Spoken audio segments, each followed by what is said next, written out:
Alors mercredi dernier, la prestation de Philippe Poutou dans l'émission Des paroles et des actes a été jugée plutôt convaincante par plusieurs journalistes. Est-ce que vous l'avez regardé? Qu'est-ce que vous en avez pensé? Non, je ne l'ai pas regardé parce que j'étais en déplacement, on fait des meetings, on fait tout cela. M. Poutou est un homme tout à fait respectable. C'est le positionnement de son organisation, le NPA, nous avons, tout au long de ces 3 années où nous avons construit le Front de gauche, nous nous sommes tournés de très nombreuses fois vers le NPA en lui disant « mais soyez de ces aventures ». Et à chaque fois, nous avons eu un refus parce que c'est un positionnement qui dit il faut être le plus indépendant possible du Parti socialiste. Ce qui ne veut rien dire.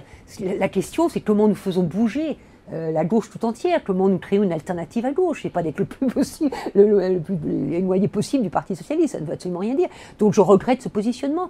Beaucoup d'hommes et de femmes du NPA ont rejoint le Front de gauche, sont partie prenante de la direction du Front de gauche. Bon, j'espère qu'un jour, l'ensemble sera partie prenante d'une aventure constructive. Est-ce qu'une union de tous les anticapitalistes vous aurait peut-être permis d'accéder au second tour, selon vous?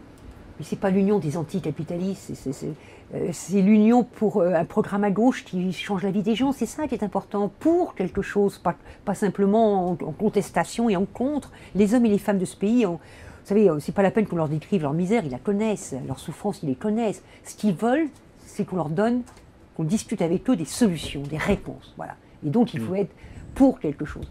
En 2005, on parlait beaucoup justement de ce grand rassemblement de la gauche. On en a parlé jusqu'en 2007. Et puis en 2007, il y a eu votre candidature pour le Parti communiste. Il y a eu la candidature d'Olivier Besancenot, notamment pour la LCR. D'où est venu le blocage? On n'a jamais vraiment compris. Je pense que... Quand vous avez déclaré votre candidature, il y a beaucoup de gens qui ont dit, puisque Marie-Georges Buffet ne fait pas l'union, on laisse tomber aussi. Mais... parce que je pense que nous avons mal pris l'enfant, comme on dit, à la sortie de 2005. Nous avons fixé, nous n'avons pas construit sur la base d'un programme, sur la base d'une démarche, sur la base... Nous avons focalisé sur la présidentielle à partir des collectifs antilibéraux où une majorité d'hommes et de femmes avaient choisi ma candidature, mais les autres formations ne voulaient pas, et boum, tout ça a explosé. Bon. Vous avez décidé de partir en solo avec le Parti communiste, enfin en solo entre guillemets.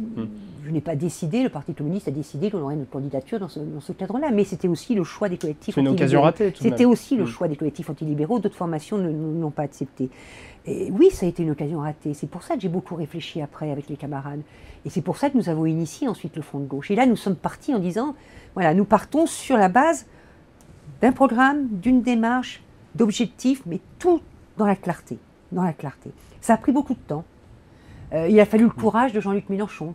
Il aurait pu rester tranquille au Parti socialiste. Il a eu le courage de sortir avec des amis et de créer le Parti de gauche. Il a fallu le courage de Christian Piquet, qui a quitté l'MPA. Et c'est jamais facile de quitter son organisation, on y est attaché. Bon, on a ses amis, ses camarades. Bon. Et puis des hommes et des femmes qui sont venus nous rejoindre sans être membres de ces organisations. Bon. Et nous avons construit quelque chose de solide. Et on n'a pas construit pour la présidentielle. On a commencé par une élection, puis par une autre, puis par une troisième, et puis on a construit les assemblées citoyennes, et puis on ne va pas s'arrêter à la présidentielle ni aux législatives, on va continuer après.